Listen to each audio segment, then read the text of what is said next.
It's happening again, as a familiar scene that played out last year seems to be happening to the Edmonton Oilers yet again. We'll get into the home opener, all that recap, but first, make sure to subscribe to Oilers Digest as we just hit 2,100 subscribers. I'd like to thank each and every one of you for joining us along the ride as we begin yet another season of Edmonton Oilers hockey. Without further ado, let's get into what transpired last night with the Oilers and Jets recap. Yes, it was a banner night for the Edmonton Oilers as they unveiled their 2023-24 Western Conference Champions banner. But by the end of the night, we started to feel like Bill Murray's character in Groundhog Day, where it's the same beginning yet again. As last year, the Edmonton Oilers lost 8-1 to the Vancouver Canucks to open up the season, but they lose 6-0 to the Jets to open up the season on home ice. Yes, not exactly a storybook start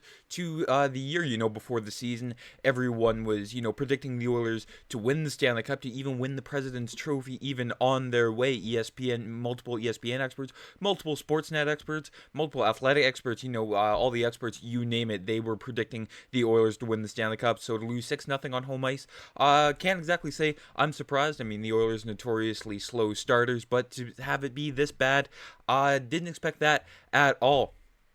The first period, Stuart Skinner had a really nice breakaway save on Mark Scheifele, but Adam Lowry opens up the scoring by banking it off of Stuart Skinner to make it 1-0 Jets, and then Mason Appleton makes it 2-0 before the intermission, and then the Jets broke it open with 2 goals in a span of 20 seconds with Rasmus Kupari and Dylan Sandberg beating Stuart Skinner multiple times, and then finally Kyle Connor makes it 5-0 on the power play, and then by that time at the TV timeout, halfway through the second, that's when Stuart Skinner was replaced by Calvin Pickard, but Calvin Pickard himself doesn't get, an unofficial shutout. Mark Scheifele makes it 6-0 Jets, so not a whole lot of positives coming out of last night. I mean, there are a few, but, far and few between there. I mean, the shots on goal, 30 shots on net compared to Winnipeg's 20. I mean, the stats, they look more than even, except for, block shots. I mean, Winnipeg was getting in the way of anything and everything last night, and then Winnipeg converting 2 out of their 3 power plays. Meanwhile, Edmonton, the historic power plays, the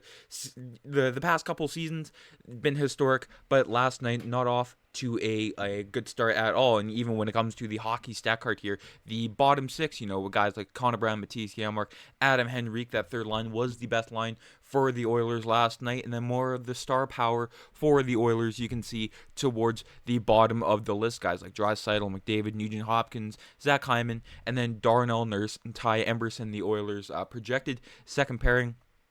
But by the time the third pairing rolled around, Darnell Nurse was with Travis Dermott, and then Ty Emberson was demoted down with Brett Kulak. But the real storyline here from last night, it's not how poor the Oilers played, it was Stuart Skinner's performance, putting up a 6-15, again, pulled in favor for Calvin Pickard, but 5 goals on 13 shots is not exactly the most ideal situation, when it comes to your starting goaltender. Stuart Skinner, many before the season were projecting him to be Team Canada starter at the Four Nations Cup and maybe even the Olympics next year, so not exactly the best start for Stuart Skinner. I mean, I'm the biggest defender there is of Stuart Skinner. I think he is the Oilers goalie of the future, but you can't exactly say he played a phenomenal game last night. I mean, many shots beat him clean, and just his ability to track the puck was not, what it was in the playoffs, even after, his little spell against the Vancouver Canucks there, and he bounced back against the Dallas Stars in the Florida Panthers.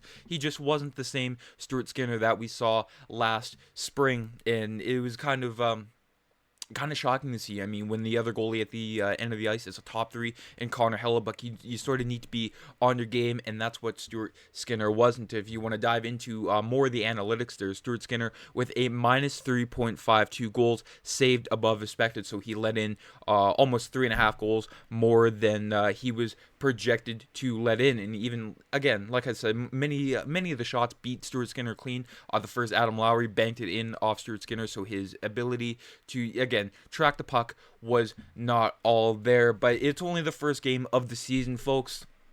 Onward and upward. So what's next for the Edmonton Oilers? In the post-game presser, there was some accountability, not just from Stuart Skinner, but also from head coach Kris Knoblauch. I mean, after a game like that, deflecting blame isn't exactly the thing to do, and that's not exactly what he's done as a head coach. He's used this ability to learn and continue from this mistake. But we'll hear from Stuart Skinner. He said the game was a little too quick for me, which, again, a little concerning to hear from your starting goaltender. I mean, this isn't his first rodeo. And, yeah, he said he just wasn't up to speed, and that's on me with just the way I was playing. So, again, some accountability. That's nice to hear from your starting goaltender. Maybe it was just too much aggression on my part when I should have read the game a little bit better. Again, I'm going to look at all the video again and see where I can improve. I made some big saves, but again, it doesn't really do much when you let in 5. And again, he did have some big saves. The first breakaway against Mark Scheifele to, pretty much start the game, get him warmed up. But the Winnipeg Jets eventually solving him 5 times on 13 shots. And we'll hear from head coach Kris Knoblauch. He said, it's tough to rebound against a team like this. Last year, they were the best defensive team in the league. So when you're giving them goals, it's tough to get them back. Offensively, I thought we generated enough. I thought we had enough chances. It wasn't our best night offensively, obviously, without the goals. But their goalie played well, and Hellebuyck, again, played exceptionally well. Of course, the Jets blocking all those shots, but the Oilers did have some chances against Connor Hellebuyck. Maybe they've overthought a few plays, but again, Hellebuyck, he is a brick wall when he's on his game. Their goalie played well and didn't finish any chances off, but that part wasn't horrendous. Some of the defensive stuff we did was pretty bad. I don't know if there were many mistakes, but the mistakes we did make were just not good enough. And again, that's just, the Winnipeg Jets capitalizing on your mistakes. They're a team that's known to do that year in and year out. They're a very composed team until they get to the playoffs, of course, but that's another story for another day. But it's just, one of those games where you come in, all the pressure is on you, all the high stakes, and then the Oilers just completely folded. But, I mean, slow starts, again, that seems to be a mantra for the Oilers. And we'll take a look at a chart here from NHL Sid using the data from Natural Stat Trick. A closer look into the Oilers in their early season slumps going back to the beginning of the 2019-20 season. You can see their standings placement after a certain while, when it comes from either, December to March to February to January to November. You can see there they are in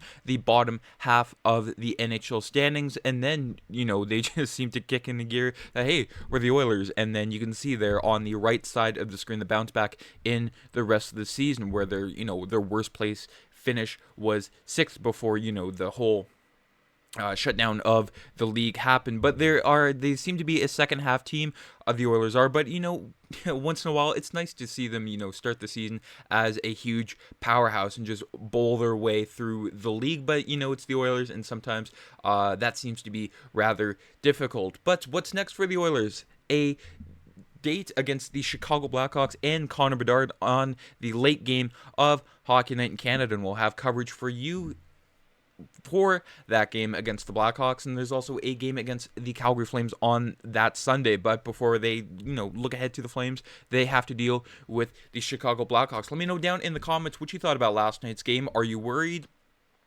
Should the Oilers, make a move this early into the season to try and, bolster things? I know the Nurse Emberson pairing wasn't that strong last night, but got to give them some time to gel together. And if that doesn't work, then that's when you make a move. Let me know down in the comments. Have yourselves a fantastic day. I'm Matt.